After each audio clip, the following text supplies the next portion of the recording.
Hazel, welcome. I Hey, um I don't honestly don't know where to start because there is so much. You have done so much, you're doing so much, you will be doing so much, and there are so many people who are eager to speak with you. So to give a little background for everyone who's joining us now or down the road when they catch this recording, um, I teach a course called The Science and Experience of Human Flourishing, and a number of our students are joining us here today. But we're not meeting during class time, so we won't have as many as would be typical for the conversation. But we do have a lot of people who are climbers, serious climbers. They have a lot of questions. They are been greatly looking forward to chatting with you. So I don't know much about climbing. I know about flow, but not a lot about climbing. But we have plenty of people who will fill in the gaps here or there. So I'd like to keep it very casual for those who are joining us. Just feel free to jump in, ask questions, make comments. I'll weigh in occasionally just to moderate a bit. But for the most part, this is an opportunity for all of us to have a conversation with Hazel. I think Hazel, rather than I've been looking at your website and listening to other interviews, that you've done. And as I said, there is so much. So I think I'll start by deferring to you if you could give us as much background as you would like about your story. I know that you started climbing when you were, was it 6 or 4? 6. yeah, six as Okay, well. all right. Okay. So you can start where you like, but get us a basic foundation and then we'll start the conversation. Yeah, so yeah, I've been climbing most of my life. Well, yeah, nearly all my life really. Started when I was six. I just turned 35, so almost 30 years. My dad introduced me to climbing. He was very passionate about climbing. And then when I was young, I was a competitor, but not a very serious competitor, I have to say.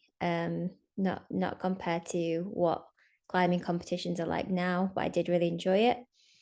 And then, but really, my heart was kind of like with outdoor climbing and having experiences in nature. So it was pretty a natural transition when I became 17, 18 to kind of focus on outdoor climbing. Um, I went to university, I studied philosophy, which is where my kind of interest in psychology weirdly started. I did a lot of modules around like philosophy of psychology, probably some topics that might interest all of you. But then I really committed to full-time climbing. I got my first sponsor. I put academic study to one side and really focused on my own personal climbing, but always with this kind of background interest in psychology and mindset and really kind of how the state that we're in when we come to perform is really kind of the biggest thing that affects A, our performance, and B, how much we enjoy it, and enjoyment on like multiple levels, not just in the moment, but also our commitment and passion towards that thing that we find flow in. So always kind of with that background interest. And then, sort of still reading, but all on a personal level. And then about 8 years ago, I decided to become a coach and start studying psychology more seriously. And that's when I got in contact with Cameron Norsworthy, who some of you may be familiar with from the Flow Center. And I did their, at the time, it was a Flow course. I don't actually know what it was called at the time, but I did their course at that time. And I also trained to be a coach separately. And then I also started a master's in psychology and neuroscience, which I have yet to finish. It seems like this impossible journey for me to finish because I have so many things to do, but that is ongoing. And then 2 years ago, I started a business called, well, is it 2.5 years ago, I started a business called Strong Mind, which focuses more on online training in fear management and performance psychology.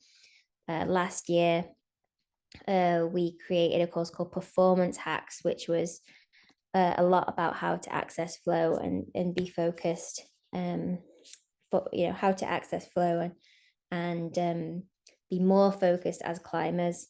But a lot of what I do is more along the fear management stuff, so helping people manage fear in climbing, because I find that to be the biggest barrier to accessing flow in sport. And so although I'd love to work more with people around how to access flow and how to be at their best, I find that fear in climbing is such a big barrier for people that it actually makes sense in many cases to focus on that.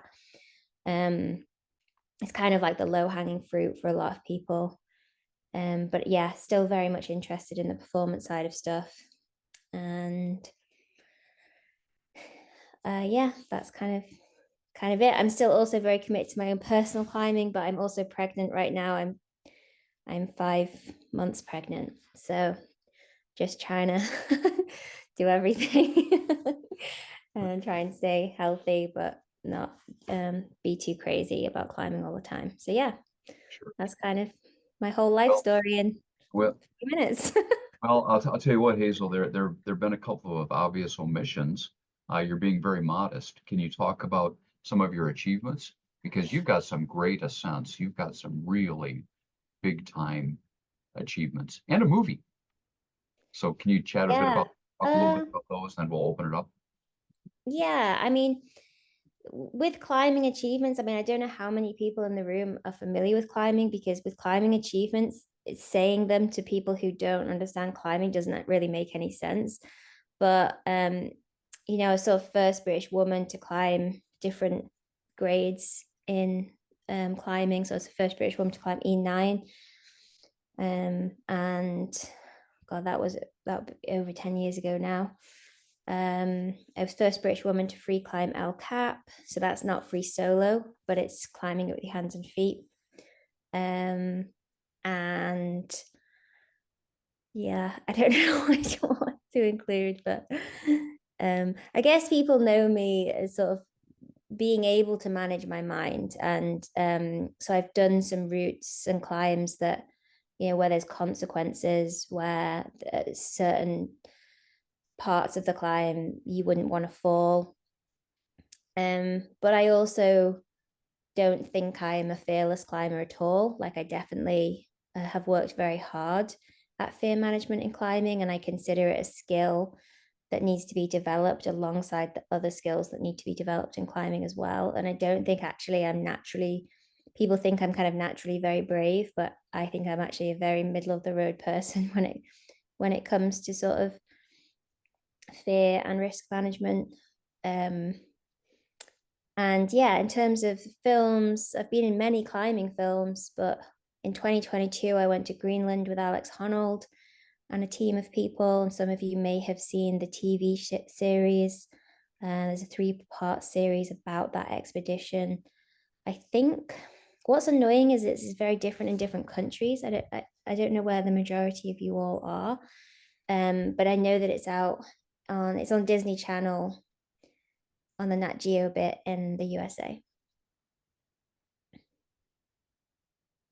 Great. And there are people here. We have a cross section of all sorts of people. Some who, like me, know a little about climbing. Some who are expert climbers. But one of the things that I enjoy so much about your work is that you talk about the importance of fear in climbing and fear management, risk management being generalizable beyond climbing. So hopefully we'll be able to get into some of that as well and provide good, meaningful, help for everyone here, whether they're climbers or not. So thank you. So I'm going to open it up. Who would like to get us started? We'll just do this organically. And ultimately, my hope is that we will cover a lot of material and cover it well and have a really good experience. So you can just unmute yourself, ask a question, or make a comment. Ordinarily, when I have full class, they submit questions in advance, but I knew that so many wouldn't be here, so we did that. I heard someone. I can start off if you want, Rod, Gary. go ahead, Rod, please. Thank you. Hi, Hazel. Thanks for being Thanks. here. I'd love to kind of pick your brain about it. Like in my experience with fear management, I think a lot of climbers um, think about overcoming your fear as this single journey where once you do it and then you figure it out, then you're kind of good from there on out. Whereas in my journey, it's been more of a practice, an ongoing practice, and every situation is quite different from the next. Always something new that you're pursuing that's unknown, and have to kind of go through that process again. Can you speak to like if there are any fears or like risk assessment stuff that you're going through at this point in your career now that you've been in it so long? Is there like what unique I guess mental fitness uh components are you like still working through this late in your career? Yeah, so I definitely agree with you that it's an ongoing practice. Um, and I guess one thing I would say is like how boring would climbing and life be if you could just figure it out that easy? Part of the reason why we're interested in things like climbing is because we can continually challenge ourselves and interest ourselves with new unknowns and new um, ways to develop our skills and new experiences. So yeah, definitely, it's definitely not something that you just figure it out. And if you did, I think that would be boring. So just say that first. And then secondly, like I'm always I'm often presented with new challenges in climbing because I look for them because they're interesting. So I often need to navigate my sort of stress response and my ability to manage those unknowns all the time. For example, like I'm pregnant right now. It's a completely different challenge. Like I'm constantly in a new body. Like what I could do 2 weeks ago, I can't do this week. And so pairing that with kind of the constant risk analysis that you have to do as a climber has been definitely a new and interesting challenge for me. And usually climbing is an individual sport. I mean, often you have to think about your belayer, but to actually have like this living thing inside me and not always be sure what's good for it. There's not great information out there around like what you can do when you're pregnant as a climber. So that's like my current new challenge. But I would also say that like if you probably guys have heard like the metaphor of a comfort zone. Like there's so many different things we can do as climbers. Like there's bouldering, there's sport climbing, there's multi-pitch climbing, and you can't do all of it all the time. So our comfort zones are constantly shifting with regard to these different things. Like if you were to spend a year bouldering, I bet when you came back to route climbing, your comfort zone probably would have shrunk around route climbing. So for me, it's like this constant landscape to navigate all the time, just in the same way that it's like really hard to be like in peak physical strength and peak fitness and peak technical ability, all at the same time. Or like if you do 5 different sports, it's hard to be the best that you can be at those 5 different sports at the same time. You have to kind of juggle your fitness in that way. And for me, climbing is the same way when it comes to fear management and mental fitness. There's so many different things I do as a climber that like as I get better at one thing, I'm probably getting worse at another thing. So then as I shift tasks, it's something I'm constantly navigating. So it's very fluid, it's very dynamic, it's always changing. And I think that a nice kind of mindset piece is to actually sort of embrace that and find the fun in the kind of the constant challenge of it. So yeah, but great question. feel free to jump in with anything you want me to clarify. I have a question, Hazel. So I know that in climbing and especially expeditions that you go on, there's a lot of uncertainty. And I know that trust plays a huge role in that, and especially with like the juxtaposition of trust and fear butting heads. How do you feel like you've improved your trust and the trust in your abilities so that you can like fight that fear in those giant expeditions that you go on, or even just a single move on a route? Mm-hmm. Yeah. Yeah, so I guess trust is really connected to confidence, right? And confidence is such a big factor for performance. Like the more confident you are, usually the better you'll perform up to a point, perhaps. And so yeah, like before going on an expedition, like before Greenland, part of my preparation for that is like, how to build trust in myself, how to build confidence in myself before going. And I remember actually before that expedition, it was really unfortunate because I caught COVID like 3 weeks before the expedition started. And so a lot of the kind of, on an expedition like that, you might build trust in yourself and build confidence by doing a lot of physical preparation. And that's where the kind of the mental and the physical are connected, right? It's like, it's really hard to build mental confidence and mental trust if you don't feel like you're on form physically, or if you don't feel very connected to your body. So much of mental training is actually about also being in your body and being connected to your body. But because I had COVID, I couldn't really train as much as I wanted to. So I really had to kind of rely on, past experiences are great for building trust and confidence, thinking about other circumstances where I haven't had things be perfect in the preparation phase, but I've still managed, or thinking about times where I did get sick, but then how quickly afterwards I recovered. So coming back to past experiences, and this is why resilience is built through experience, right? It's really hard to be super resilient in new situations when you kind of haven't incrementally built up to them. So like thinking about situations that were maybe similar, or just other situations, I suppose, definitely helped me build trust and confidence.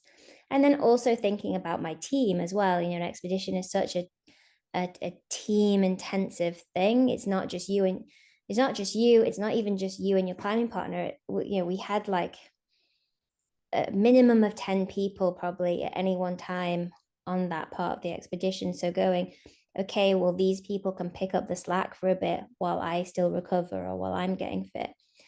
And I had a bit of an imposter syndrome before that, because I was like, oh, everyone's going to be so much fitter than me. But the reality was, is like half the people on the trip were film crew. They're not professional athletes. So actually I got there and I was like, I'm a lot fitter than most of the people here. So yeah, like focusing on the team really helps too. And then in terms of like individual movement, that kind of trust, it's not something that you kind of think out. It's something you feel. It's like from all the years of climbing, and from all of the practice. And that's, it's definitely not a thinking thing. It's a kind of feeling it in your body. And so it's more about trying to be present and connected to that, rather than thinking, oh, I need to trust myself right now. That's my approach anyway. Yeah, Thank you. thanks, Carter.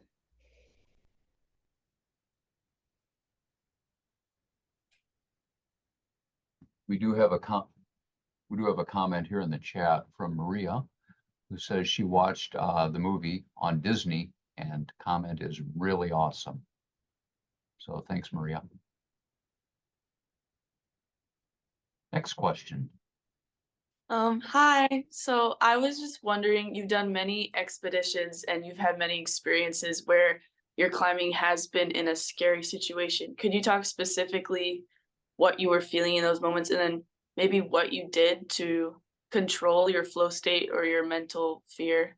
about that. I would just love to hear more specifics about what you do in the moment. Yeah. Yeah, so I guess one thing I would say is like although I do things in the moment, and I'll definitely share some of those things with you.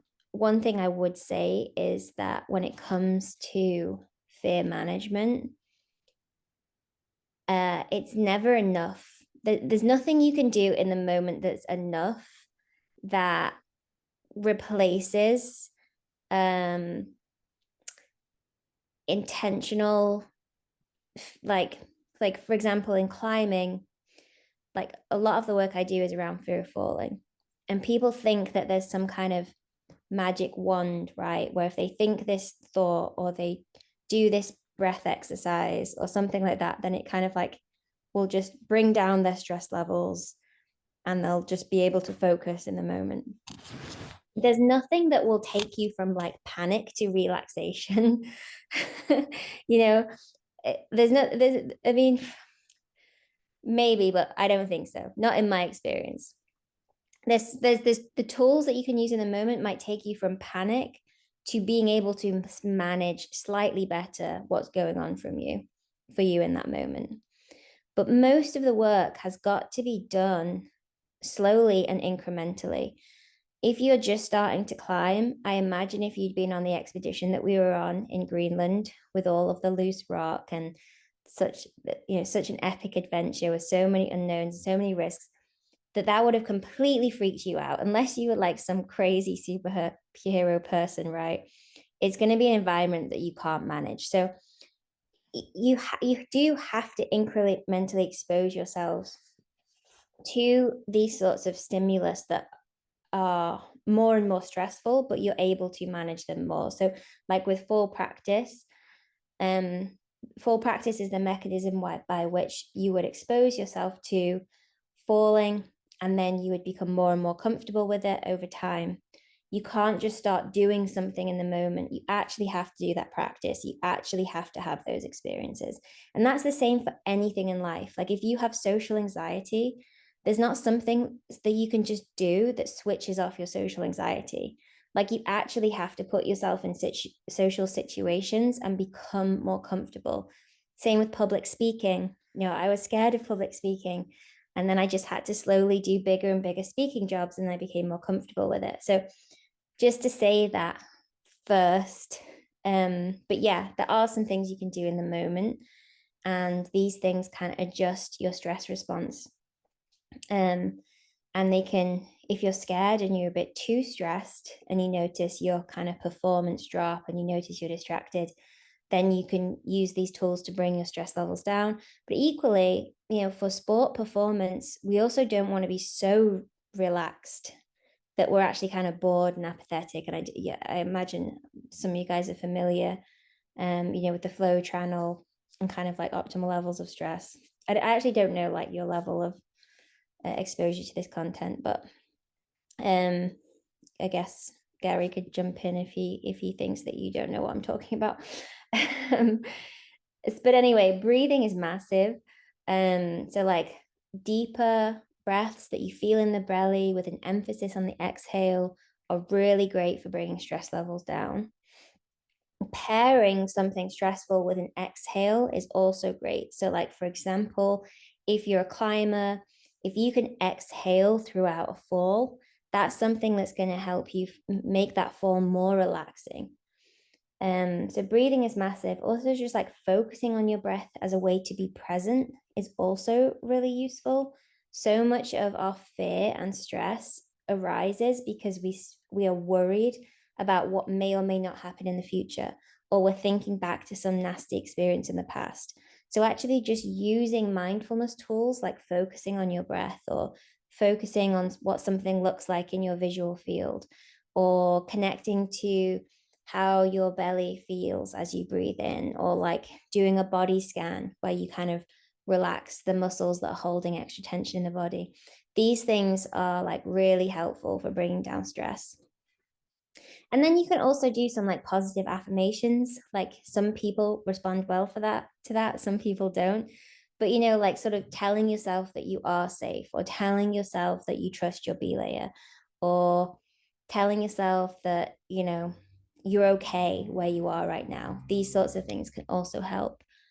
So yeah, there's a few things. I maybe need to go into much more detail than that, but I think the breathing's probably the most powerful one. But yeah, thanks, Liv. Thank you so much. Hazel, I'm glad you mentioned the breathing. We, the last class we had, we hosted Christopher Gladwell, who's in Bristol, England, who's a breathwork teacher, and spent about an hour and a half with us, engaging in breathwork experiences and answering questions, and was very impactful, and I think left everybody understanding much more completely the role that breath takes, not just in the moment for managing, you know, stress and challenge and fear, but just for health and in general. So great to hear you comment on that as well. Yeah, well, it's great that you did that session with him. Yeah, I think for chronic stress as well, you know, a lot of us are breathing way too much in our chests and not enough in the breath and in the belly, sorry. So yeah, and that's the cool thing about doing a sport like climbing or engaging in fear stress management, is that these tools that you learn really carry over. Like if you can learn how to relax your muscles as you're climbing, to the, you know, to an optimal point, and that's really what good climbing is all about. It's about being as relaxed as possible. It's about having the minimum amount of body tension that you need to stay on the wall and nothing more. And this is what the really good climbers can do. And so if you can learn how to do that, and if you can learn how to spot where you're holding stress, where you're holding tension in the body, then that can be so helpful for the rest of your life as well. You know, you notice you might be clenching your jaw when you're driving, or you're having an argument with someone or something like that. So yeah, it's all very interesting stuff. And that balance of, I'll just use basketball as an example, because we often hear about the importance of playing loose, that when a team is playing too tight, they don't play well, so they need to play loose. But the balance of being able to play loose while at the same time not losing concentration, not losing focus, being able to do those two seemingly sometimes oppositional things at the same time is its own challenge. Any thoughts on that for your own experience, balancing loose with concentration? Yeah, it is its own challenge, and I guess flow is the kind of the real expression of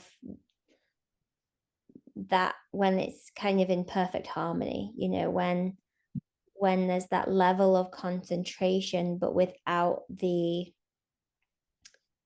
kind of the forcing it, you know, that can come with some other high performance states. You know, we're often told, you know, to just be really determined, to have this drive, right, to try really hard. And I think you can climb and perform really well doing that to a point, but if you force it too much to the point where you have extra tension, then it tips over into being detrimental to your performance.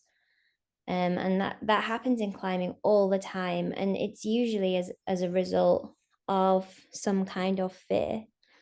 And it could be fear of falling, but it could also be fear of failure, performance anxiety, which affects people in all different sports, you know. And I imagine, I don't know anything about basketball, but I imagine it can happen in basketball, right? Where you know, you really, really, really want to get that shot, but instead of letting your body take the shot, you force the shot. And then you have a bit of extra tension in the body. You're not as fluid as how you are in practice. And you know, you don't do as well. you maybe miss the shot because of it. And that's what the really best performers they can do is they can be just loose enough, just fluid enough, yet also try really hard, and they can do that in a pressured environment. And that's something that you can learn to do. You know, some people are naturally a bit better than others, but it's definitely something you can learn to do. And I think climbing teaches you it really well, because even when you're on a climb that doesn't mean that much to you, there's still kind of this sense of peril. You're like on this wall, you know, like it's not like being on a yoga mat, you know, where you can just step off whenever you want. You know, a lot of forms of climbing, you know, you feel this kind of sense of peril, a sense of intrepidation. There's naturally a kind of stress response associated with climbing, because we're you know, we're kind of programmed to be afraid of falling and afraid of heights and that kind of thing. But yeah, I'm not sure I'm answering your question, but yeah, finding that balance and finding out what is preventing you from finding that balance is a kind of interesting journey, I think, for many people in performance. You've answered my question and a whole lot more. That's a lot. That's great. One of the first things you said, a statement you made that I love. It doesn't encapsulate everything that you said, but I think it's terrific.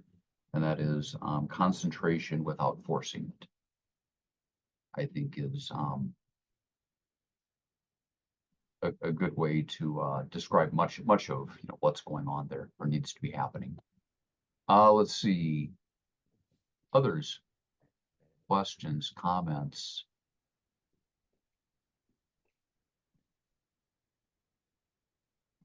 I have another question. Sure, Carter. So I've had experiences where I'm trying a route or a move and I'm constantly falling and not being able to get it, and then I'm losing energy, and then that frustration, self-doubt, and even like fear of failing starts to like creep in. But then I hear stories of like climbers who have had that same issue, but then find a second wind or find somewhere deep down where they can just like have that spark and then send it, or they find the energy and then just like excel. What have you had experience sort of like that? Yeah, yeah, for sure. I think there can be lots of different reasons why that might happen, though. So it's hard to know sort of what's most useful for you to hear. I think sometimes the frustration itself is preventing you from unlocking the sequence, or from being as focused as you could be. So you almost in some cases you need to kind of take a step back, calm down, and then come back to the climb. And often when we're trying to figure out something like a complex movement sequence, there is this frustration phase where it's not working, and we have to feel all the ways it doesn't work and try all those ways, and it feels like we're not getting anywhere. But actually our brain is learning. It's learning what's not working for you, and it's finding solutions on a kind of more subconscious level for what could work. So a lot of like, or how I like to approach that frustration phase is not to think of it as wasted time. And I think that's what a lot of people do. They think, I'm not getting anywhere. I'm actually making backward progress. This is totally worthless. I've just been in the gym for 2 hours. I've not made any improvements. I'm like a worse climber now, you know, than when I walked through the door, right? Because we can't like point to anything that we improved at. But that's not really how learning works. Like we have to like struggle and do things wrong a bunch of times. Then we go away, and you look pretty young to me, so you're probably got like really good neuroplasticity as well. So then you go away, your brain does all this neuroplasticity stuff, and you come back to climbing. And on some level, you will be a better climber because your body has tried to fit itself into these different movement patterns. And even if you didn't make progress, that's still good work. Like if you were trying hard and you were trying to figure something out, that's from a movement perspective, that's still learning. So it might be that in a session, your body can figure it out and you can unlock that move, but it could also just be that you have to go home and rest, and then you come back and you can do it next time. So sometimes it's like a learning thing, sometimes it's a mindset thing. You know, your frustration is actually preventing you from doing something that your body actually already knows how to do. Could sometimes be like a fear or stress thing. And then sometimes it's you're too apathetic. You're not trying hard enough. You're not actually stressed enough. You're kind of giving it half-hearted attempts. You want it to feel easy when actually your body needs you to try hard. So sometimes you can be trying something and you're like, oh, I'm just doing it wrong. I can't do it.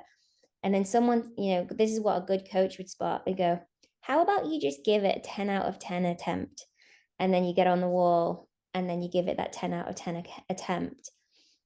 So there's lots of reasons for that kind of process in climbing, but I think maybe the key takeaway is to see that whatever happens in terms of when that frustration becomes remedied, that, or like whether that frustration period lasted a long time or a short time, just remind yourself that you are actually learning in that space and you are getting better. Thank you. Hi, Hazel. Hi. Oh, go ahead. My name's Ellen. Thank you so much for being here. This is really cool. Something you mentioned earlier, you spoke about like fear as a landscape almost. And it just makes me think, I'm a dancer and I also work with live technology and performing with live technology, and thinking about those practices as improvisational. So I'm interested in your perspective on improvisation with rock climbing. And then also I have, I guess, a few thoughts about like rock climbing as a practice where it has such a specific goal of like getting to the top sometimes, or maybe not just getting to the top, but the structure of rock climbing, it seems like routes are designed with a goal in mind, with a finish, right? It's different than some sports or performing dance, for example, where the goal might just be to like perform the choreography and not necessarily get to the end. So I guess in your experience with working with fear, do you resonate with any of that, with like the structure of climbing? And then also, how does that relate to improvisation, would you say? Yeah, great question. So yeah, with the improv stuff, I think in climbing we have a kind of own type of improv where, the rock in some ways is kind of like a piece of music, right? Like when you dance, like say you hear a piece of music for the first time, your body is kind of improvising in the moment how to move in response to that music. And someone watching would say, oh, that person's a really good dancer because they're doing all of this creative stuff. They're fitting their body to this music in this really beautiful way. And kind of the outcome for a dancer is, I guess, you can tell me more than I can tell you this, but a lot of dancing is for the watcher, but it's also about how the dancer themselves feels. And so it's kind of the same with climbing. Like the rock is actually constantly presenting you with a new challenge as you move up the wall. The rock changes as you move up the wall, and you have to fit your body to that rock in order to stay on the wall. So although no one's really watching you, it's not necessarily a performance in that respect. It is a performance in the sense that there's this objective to stay on the wall. And so you do have to improvise in the moment. You do have to use your intuition when you're reading that rock for the first time. That changes a bit when you learn a climb. So a lot of the time you might, like some of the hardest routes I've done, I've tried them over the course of a month, which I guess is similar to when you learn a really complex dance routine. You're not actually improvising so much anymore. You're actually learning that movement, and learning the routine, until you can finally put it together and do it in one go as a performance. And that's exactly what climbers do as well. So there's probably a lot of similarities. And I think that, you mentioned the goal orientedness of climbing, and it's definitely something that I talk about a lot. Like, the success failure metric in climbing is very black and white, for many people. If you get to the top, you succeed. If you fall off, you fail. And I think this actually creates quite a lot of fear of failure in climbing, and can prevent people from having kind of a learner's mindset, because they can get into this situation where they're like, well, I climbed half the climb and that was just like worthless to me because I didn't get to the top. And it's like, well, actually, you learned a lot and you had a good time. And this is part of the process. So yeah, that whole kind of dichotomy of success failure in climbing can be a real barrier to people, and it can exacerbate things like fear of failure, which then become barriers to sort of good performance and flow.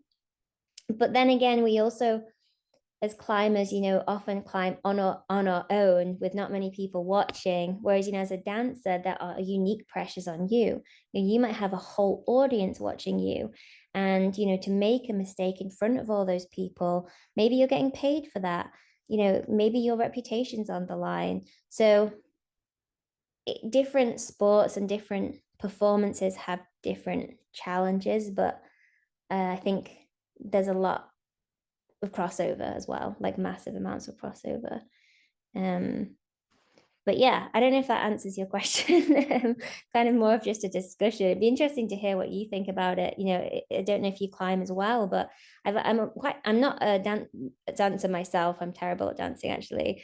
But I am interested in dance because I think it is kind of like a amazing way to find flow for lots of people.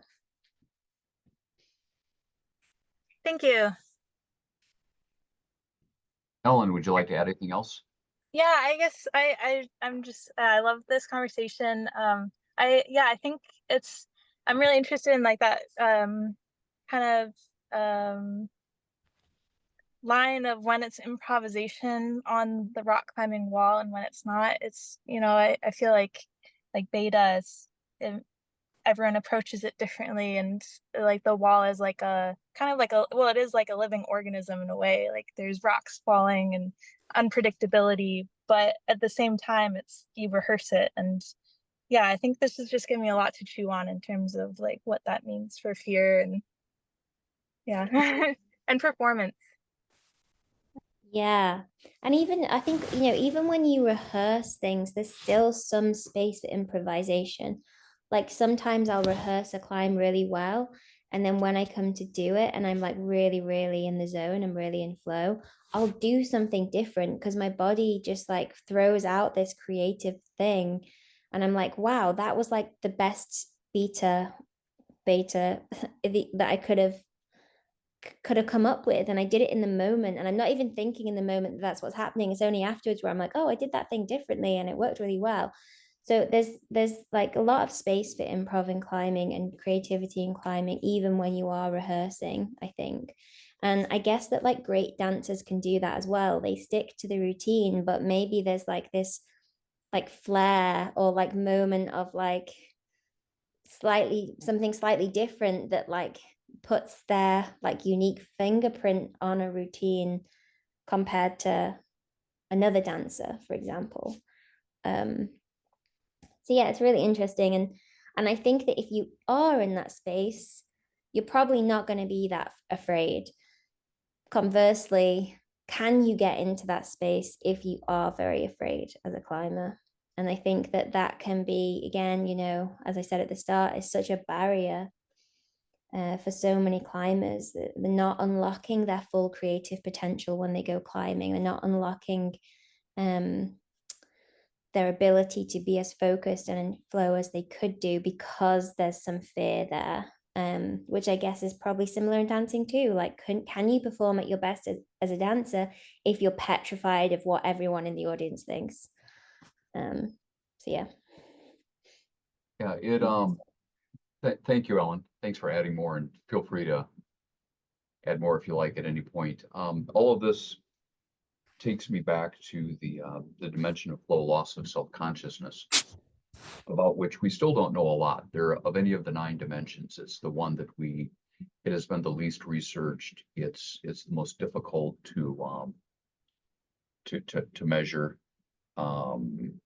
And so we don't know a lot about loss of self-consciousness, but theoretically we know a bit from what people have shared from their subjective experience, is that when you allow fear, when you allow what people think of you, when you allow your frustrations, when you allow all the stuff that you're ruminating through and that's going through your head while you're not being successful to get the best of you, you're giving up huge chunks of bits of attention, to use Mike Csikszentmihalyi's phrase. You're giving up those bits of attention that you could otherwise be using, to your advantage. And in the situation where you're talking about climbing and dancing, when things are frustrating, it's you need all of that full capacity, that attentional capacity, and giving it up to this other stuff that isn't going to help you, and certainly isn't going to help you learn to become better the next time or over time, as the neuroplasticity does its thing, and you develop. You're not even having a shot at that. So it's so great to hear this, and it applies to everything. It applies to teaching, it applies to learning, it applies to in my own situation. When I do theater, I'm not good at dancing. Ellen and I can start a support group maybe, but sometimes when you do a musical, you have to, and it's a struggle. It really is. It's just not a natural part of who I am. But eventually, I think I can make it work, and then it can even be a flow experience. But it's a long time getting there, and you can be your own worst enemy if you get in the way by experiencing all of the frustration and dwelling on it. That's for sure. So thank you. We have a comment here, a couple of them. We have one from Brooklyn Bailey, who says, if you find yourself at a performance plateau, how do you move forward from that point? What tactics do you use to push yourself to remain motivated and improve your flow experience? Yeah, good question. I'll just add one thing to what you just said as well, Gary, just that yeah, that's the self-consciousness dimension of flow, or the lack of, is like one of the ones that interests me the most. And I think it's actually one of the ones that makes flow an experience to keep, or to care about, because I think it's the one that actually I think it's the one that makes me feel the best after a flow experience and kind of supports my well-being the most. I think that so much of our daily life is like we feel very self-conscious, whether we're aware of that or not, but how we think others perceive us, and just our sense of self is quite cognitively draining. And so to kind of get on the wall and feel all of that fall away is what I get most out of climbing, and out of specifically the flow experiences I have in climbing. So yeah, just to echo what you're saying. And then to Brooklyn's question, yeah, that's a tricky one, because I think whenever you are plateauing, you really need to figure out why you're plateauing. And so from a physical perspective, that might, for me, as I'm not kind of I know a lot about physical training and climbing, obviously, but there are people who know way more than I do. So what I would do if I thought I was plateauing because of physical reasons is I would employ a coach, a trainer. I would do some testing. They would help me figure out what my weaknesses are, what I could improve at. So yeah, kind of outsourcing that to some extent is what I've learned to do. And I didn't do that when I was younger. I was definitely a kind of need to save money at all costs to fund the next climbing trip kind of person. Took me years to actually realize it was actually kind of worth investing in other people's expertise. And now all my training, I outsource it to people who know more than I do.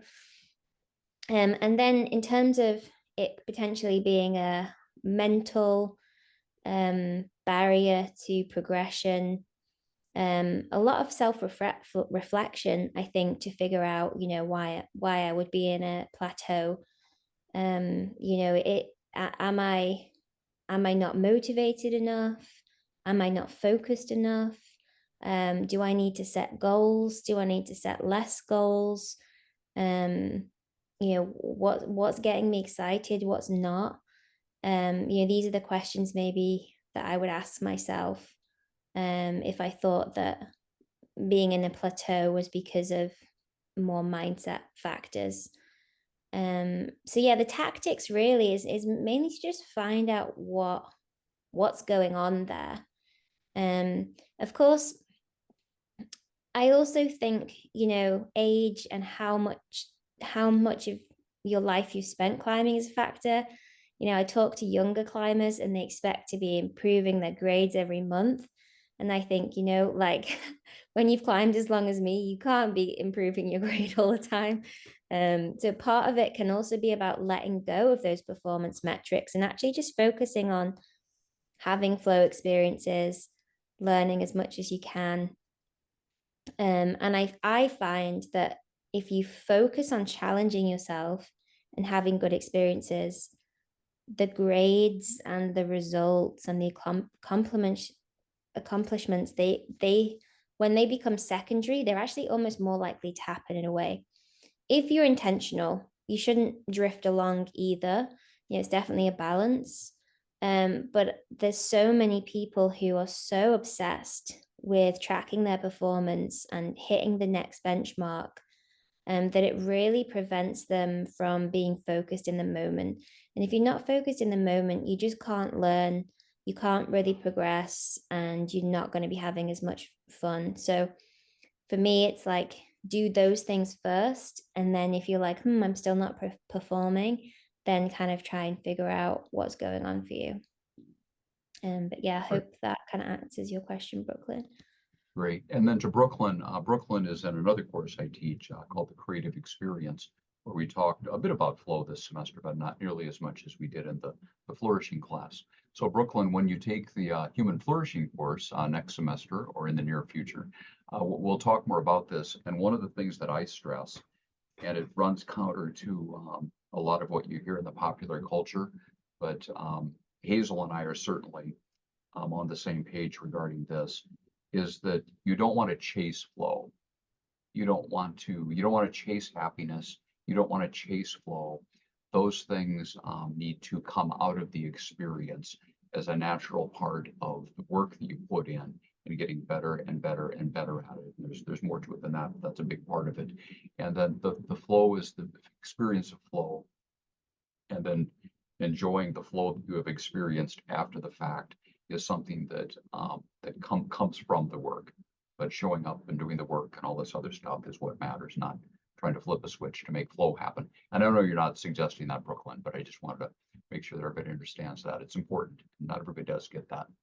So we have another question here in the chat, and we will have to wrap up here shortly. I know that Hazel, it's getting into the evening for you, so I don't want to hold you for too long here. But we have another question from Julia, who says, I know a lot of us climbers in here are from Iowa, and in Iowa, we're pretty limited to outdoor climbing to one country park we have. Do you have any advice for how we can still push ourselves, even though we are climbing the same routes over and over again? And then Rod does have a question for Julia. What city do you live in? Because I presume Rod has some thoughts on that also. But either one of you, I'd like to hear from both of you. Yeah. So you can definitely kind of push yourself in lots of different ways indoors. And then in terms of outdoors, yeah, I mean, it's hard when you don't have kind of new places and new climbs to sort of test yourself on.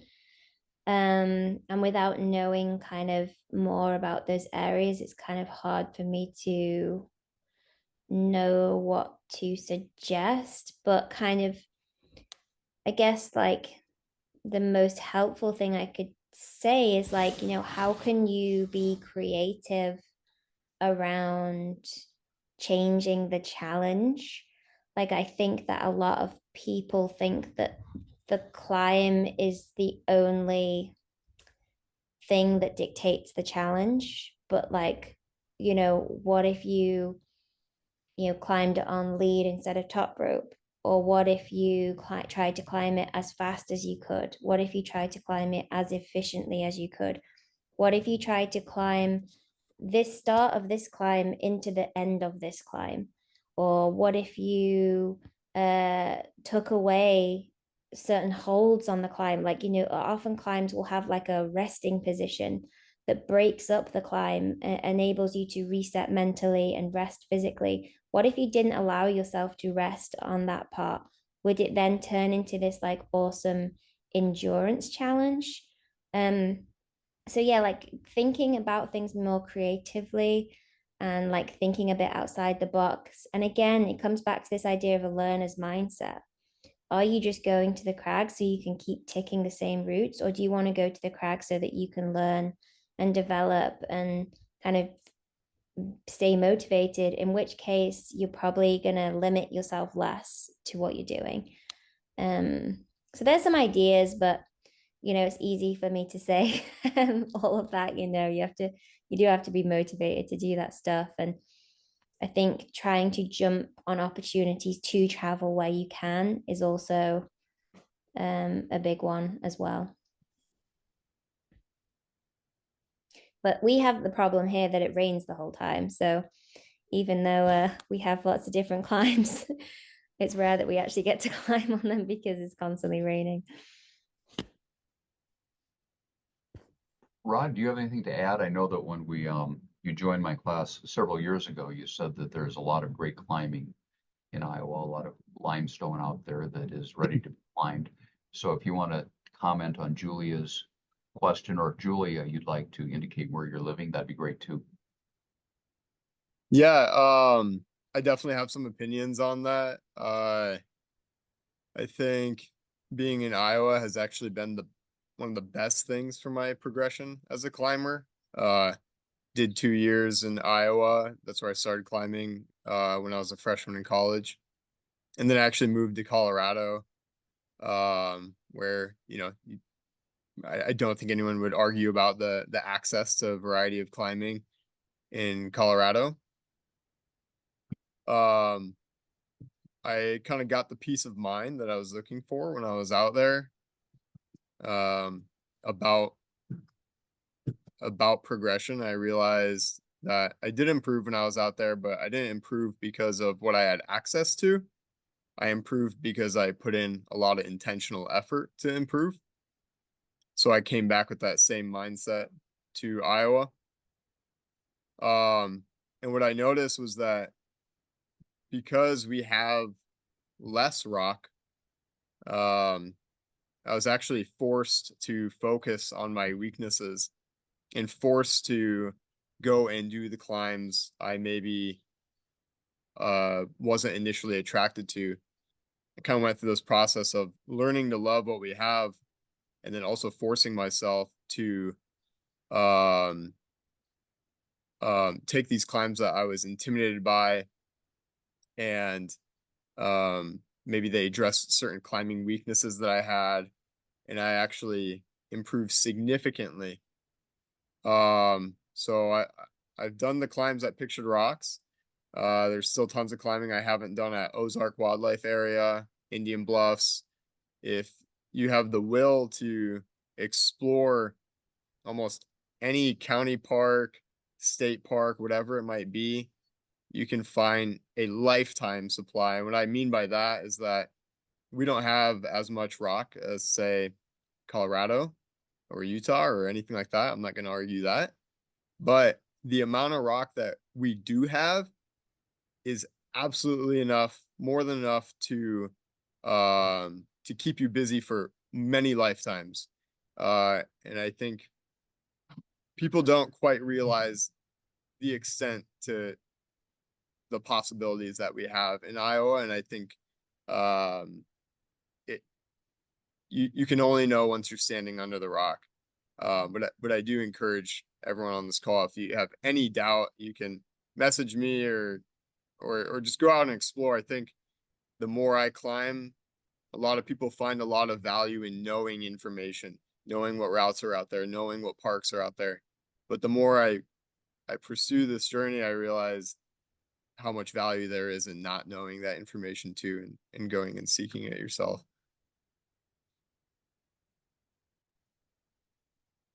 Such a good point, Rod. Not just pertaining to, finding and making the best of the rock that's available.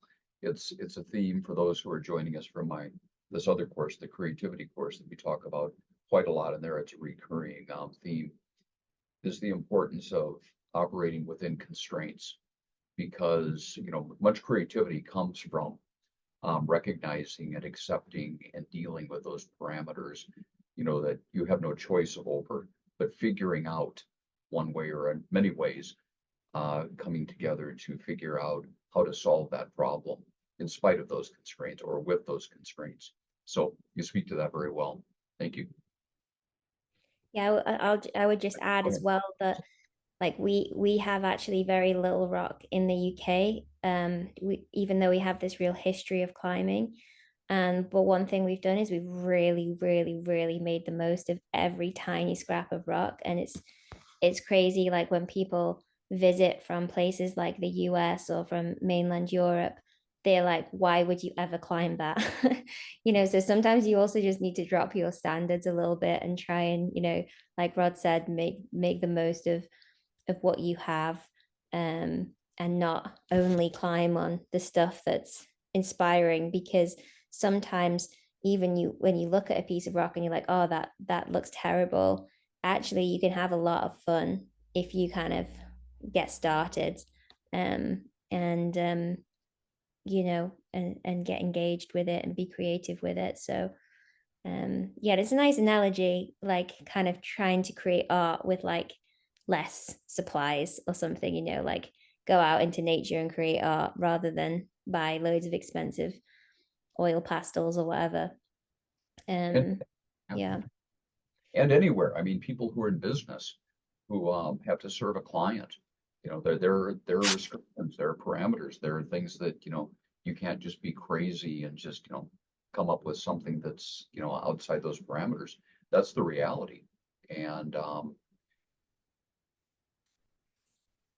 having an approach, having a mindset, having a temperament and curiosity that can help you do that is going to make all the difference. So that's great. Do we have other questions? Sure we do. I don't want to call on anyone, but if you have something that's on the tip of your tongue or almost there, feel free. I'm Sydney. I was wondering what your experience has been like in a traditionally male-dominated sport as a female athlete, and what advice you would give to females seeking to enter climbing. Yeah, that's quite a big question. Yeah, I mean, it's changed a lot since I started, right? When I first started climbing, I remember entering climbing competitions where I was the only person in my category, because in the 7 to 9 girls category, no other girls entered. That's why I did so well. But now it's full. So we have a lot better representation in climbing, a lot better female participation in climbing, but it is still male dominated. And maybe like the most interesting thing I could say, because there's so many ways in which it being a male dominated sport has shaped the sport. And I think we're probably not even aware of or the impact of that, and what climbing would look like had it been equal representation from the start. But one thing I think that is changing now that we have more of a female representation is our approach actually to fear management. And I think that the benefits are not of that change in approach are not just for women, but also for different types of men. So there's been a very kind of macho approach to kind of managing your fears in the past, where the messaging has been like, you either need to push through, or like climbing's not for you. There's this idea that like only certain types of personalities can be climbers, and they're the people who are like already fearless and already brave and already resilient. And I think a lot of women and some men, many men probably, feel alienated by that if they don't feel like they can identify with that way of managing fear, or with that kind of personality. And now we're having a different approach to fear management, which is to say it's normal to be afraid. Let's talk about it. Let's share our experiences. Let's actually, maybe the braver thing is to actually own up to being scared when you're a climber, rather than just ignoring it and burying it and kind of forcing yourself to do these climbs stressed out. And a lot of people who work with me and my partner at Strongmind, my company, a lot of people are like, wow, I finally feel seen, because finally someone is actually letting me talk about this stuff in a way that feels honest and vulnerable and positive, rather than having to feel like, oh, I just need to pretend like I'm not scared all the time to fit in. So I think that's one of the ways that I see climbing changing in a positive way. And I think that the balance between male and female energies, or that it's balancing out, is one of the things that's helping that progression for sure. But I'm happy to answer other questions about that, because I know I took that down a slightly niche avenue. I don't know whether you can resonate with any of that as well, Sydney. Yeah, no, I thought that was great. I didn't even think about that in the aspect of fear. So it was really interesting to hear your perspective on that. Great. Thank you, Sydney. Anyone else at this point? We're nearing the end. I think by necessity. Anyone?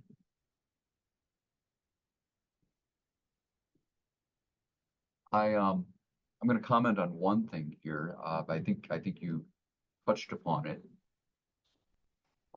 Hazel, in responding to Sydney's question.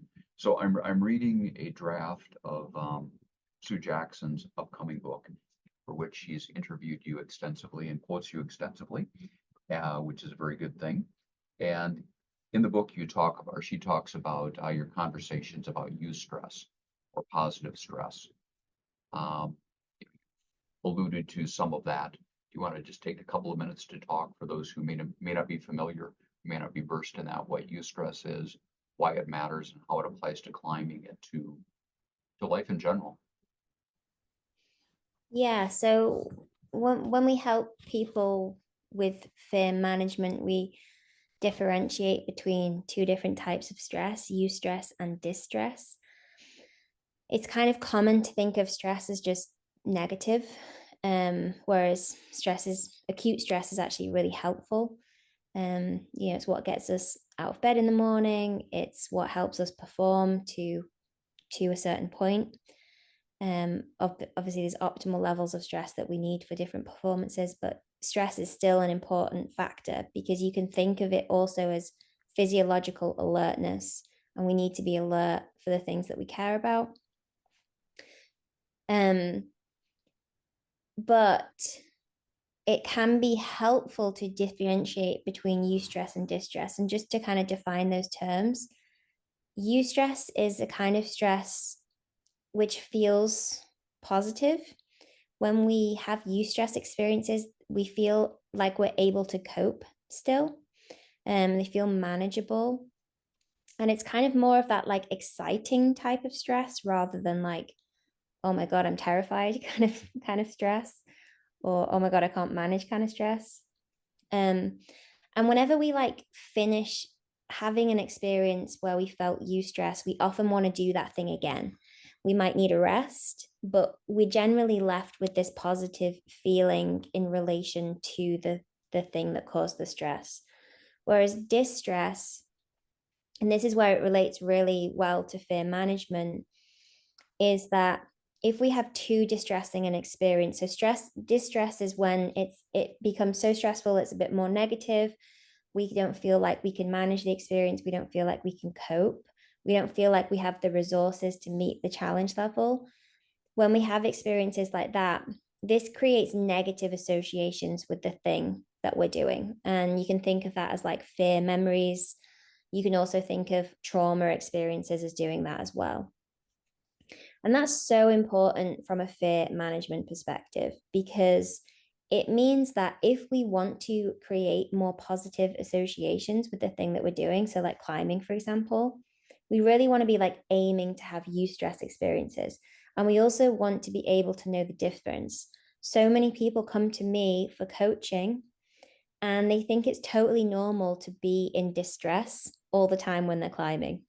They just think, okay, it's part of climbing experience to be having these really stressful experiences where I feel really scared, and I feel really like I can't cope.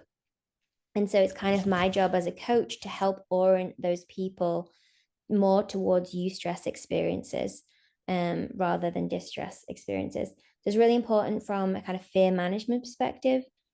Also really important for flow, because we find flow when we're in a state of eustress, usually not distress. So it's also where we experience like optimal performance as well.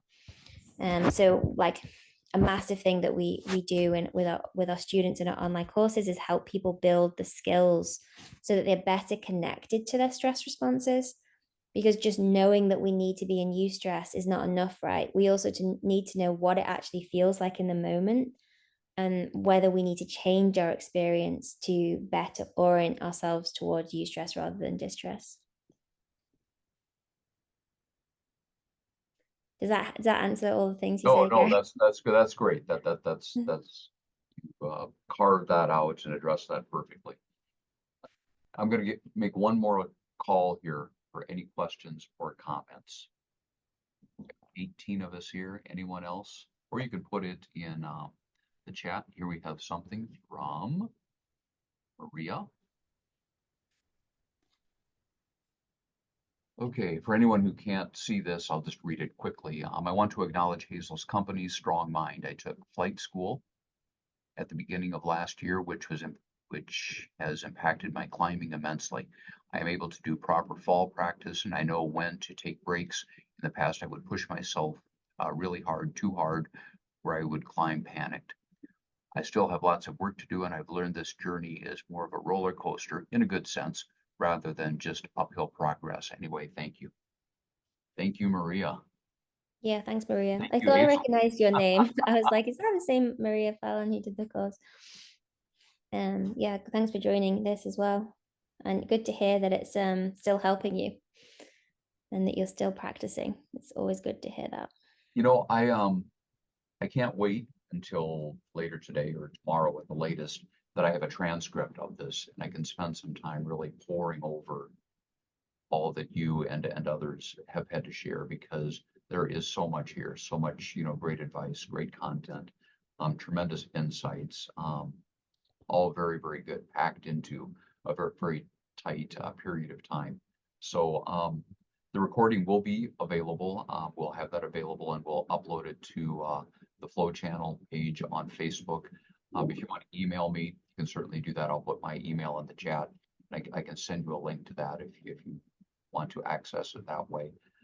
You started talking a little bit, Hazel, about your business, Strong Mind.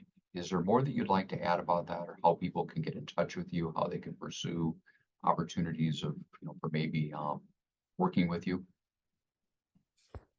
Yeah, so you can find out a lot on our website, strongmindclimbing.com. I'm not doing any one-to-one coaching at the moment, but we're about to launch the Strong Mind program, which is kind of a quite comprehensive fear management course. It's like the course that Maria mentioned, flight school, but we also talk about other fears like fear of failure, performance anxiety. And so it's very much more of a general fear management course for climbers rather than specific to fear of falling. But we do provide you with all the content that flight school offers as well.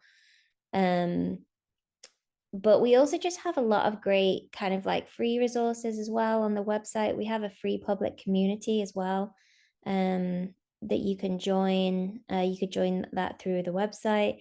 We also have a really nice thing that we do is we have a newsletter that we call Thought of the Week, and we send it out every week, and it's usually about some kind of concept to do with flow or performance or fear management. Right now it's slightly on hold because we're in the middle of this course launch, but we'll get that started again probably next week or the week after. And yeah, you can join that through our website too. And then we have an Instagram account that's pretty active, that's strongmind.climbing. And then I do have a podcast, which I'm quite bad at keeping on top of. Haven't actually got many new episodes, but there are a lot of episodes on topics that I imagine would interest all of you. And the old episodes are still there. And I'm about to start that again.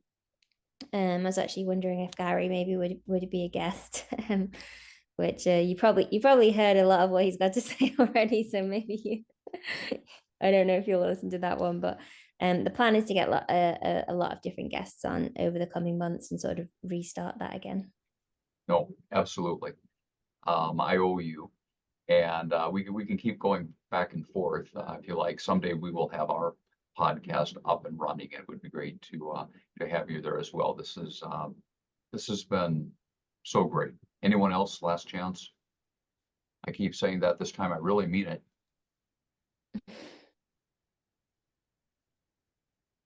All right. I'll ask a question. Oh, very good. Okay, great. Thank you. Here, so you can see my There we face. Can you guys see my There's face? Maria. Hi, Maria. Hi. Oh, okay, here we are. So yeah, like I said, I took the class last year and I've been doing a lot of work on everything. And then I hopped on a route on lead on an outdoor trip, which I don't get outside that often because the nearest like pretty good rock is like anywhere from like 5 to 6 hours. We have some like local crags that are a little bit smaller, closer, but I don't get out that often. But on this trip anyways, I hopped on a route on lead, which I felt really good on it until a certain point in the route where I just like freaked out, complete panic, like my whole body went numb. I was stayed on the wall, which was crazy. But I ended up grabbing a bolt hanger and like pulling on it for a second. And I'm like, wait, what am I doing? So I think if you have any advice on that and like what to do, like how to exactly respond in that moment. And like what I did do, I just kind of thought to myself, like, oh, I shouldn't do that because that's really dangerous. And then I just was like, I need to make a decision. Am I taking a fall or am I going to try to get this bolt clipped? But I guess if you have any advice on like how to avoid that happening, because I was feeling really good on the route and then I just all of a sudden kind of freaked out. Yeah, might be it's a bit tricky to answer because it's it might be a coaching call to figure out why you freaked out, But one thing I would say, because what you're saying happened there is that you went from like a reasonable level of comfort to like panic very quickly. And what I would say is that climbing usually doesn't happen like that. Usually, unless something happens like a hold breaks or like, you realize you don't have the right gear or I don't know, something like that. Like usually stress slowly builds in climbing. And what I would say to you is maybe you could go back to those like lessons in the second chapter of flight school about self-awareness and those BEEST and indicators of stress, because I wonder if there was actually some warning signs that you missed, that which often happens, right? Is like maybe you actually started the climb a bit too stressed. And if you'd managed your stress a bit better in those moments, maybe you wouldn't have dropped into panic quite so quickly. So I think for a lot of people, there's usually these red flags, and can you be more aware of them basically so that you don't end up in panic? It did sound like you kind of kept it together, which makes me feel that maybe it wasn't like crazy panic. But also, was that route the right challenge level for you? You said you didn't climb outdoors that often. Perhaps easing into it a bit more, perhaps thinking a bit more about the psychological challenge level could also be helpful next time you go out, especially given, climbing outdoors is something that you're not doing that often. I don't know. Is that Yeah, helpful? that's helpful. It is. Yeah, it is. Yeah, I probably still push myself a little too hard sometimes, and I should ease more into it. So I appreciate that. Yeah, it's a constant reminder. It's a constant reminder because we just want to do all the things, right? We want to do that climb, and it's so easy in climbing to kind of push a bit too hard. So yeah. And then, when you have experiences like that, can you come back to the route with like a learning mindset, maybe take some falls on it, maybe like work that sequence. Can you do that same climb in eustress rather than distress? That can be kind of a nice exercise. Yeah. Yeah, that helps because I still feel like very hopeful about it. Like I definitely can go back, and I think doing some falls on the route specifically would be really helpful. So thank you. Nice. Cool. Thanks, Maria. Okay, we are now going to have to wrap this up, I'm afraid. All good things must come to an end. I wish this one weren't, but we do need to finish. So Hazel, thank you. This was Thank so you. great. Thanks for all the good, amazing questions. No, so great. And thanks to all of you for really great questions, great conversation. Really good all the way around. So as I said, the recording will be available on the Flow Channel Facebook page. You can email me if you want a link. I'll have a transcript of this. If you want the transcript, email me as well, and we can certainly share that because there's so much good material to mine will be from that transcript. So